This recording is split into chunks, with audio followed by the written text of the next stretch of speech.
Hi, my name is Michaela Guajardo, and this is my SSCI 180 final. In the first half, we'll be talking about the takeaways I have gotten from this class and my diversity statement.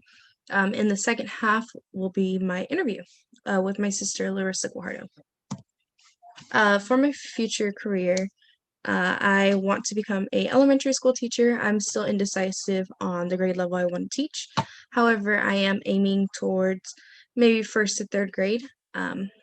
However, it was not always an elementary school teacher. I wanted to become a nurse, but then I decided that career choice was not for me. I had grew up in church, so I had worked with a lot with the children's department, and I decided, why not put those skills and lessons that I have gotten from teaching and put it into my future.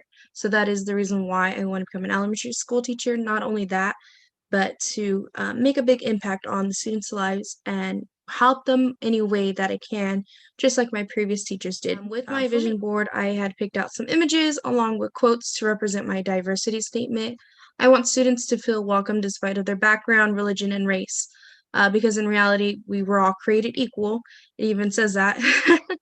I want students to understand that they can come into my classroom and they can conquer anything when they work together.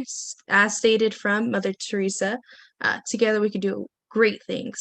There is no limit to anything, but as long as we work together, despite of where you come from, the skin that is on your hands, your feet, your face, whatever, that's a different color. Yes, it represents you because you are unique in your own very way. And not only by incorporating those ideas, but I would involve books such as All Are Welcome.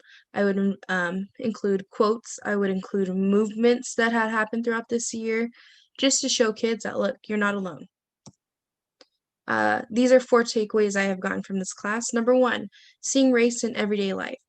Everywhere you go, you see something racist, or you see race or diversity happening across the world.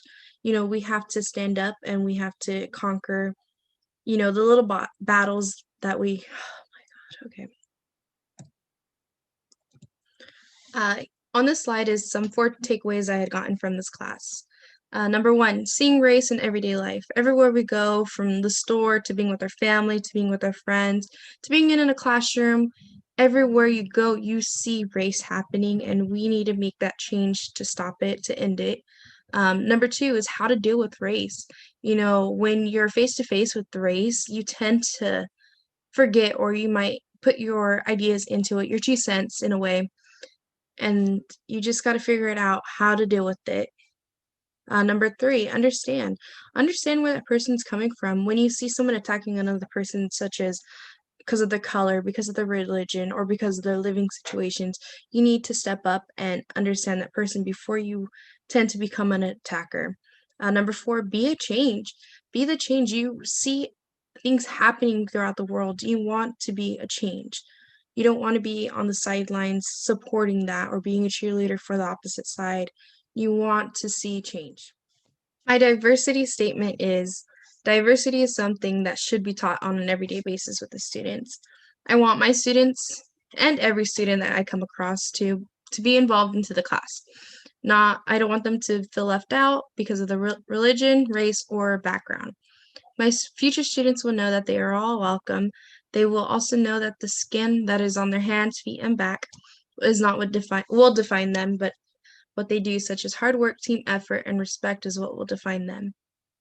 Throughout the world today, we could see how it is divided by the way you look, act, and hold up to social standards. In order to be acceptable or normal in the world today, you must look and talk a certain way. There are no standards that you must follow. My students will know that everyone is unique in their own way, and I, as their teacher, will not judge, categorize them, or mistreat them. Instead, I will be their friend, a family member, or something they can count on. Okay, so in the second half is the interview, and this is my sister Larissa. This is the person I'll be interviewing. So for the first question, it says, now that you have heard my views on diversity, what do you believe will be the outcomes of my future classroom? Like she stated in her presentation, she said that everyone's equal. So I do feel like in her classroom, everyone's going to be equal. Everyone's going to feel a part of like a family. She doesn't care what color you are, what race, you are a family and we support. The second question is, was there a time in our life where we have experienced a hate or rude comment because of our religion or race? Yes, there has been, and um, everyone always asks us, why do you guys wear skirts? So we always get that question a lot, so I feel like it is a big ol' problem, kind of.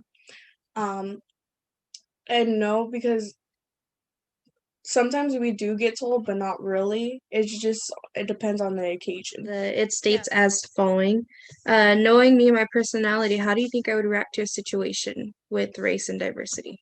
Well, she's very positive. For example, say if a student is getting bullied or anything, she would step in and just talk to the student individually and tell them it doesn't matter your race, you are your own person.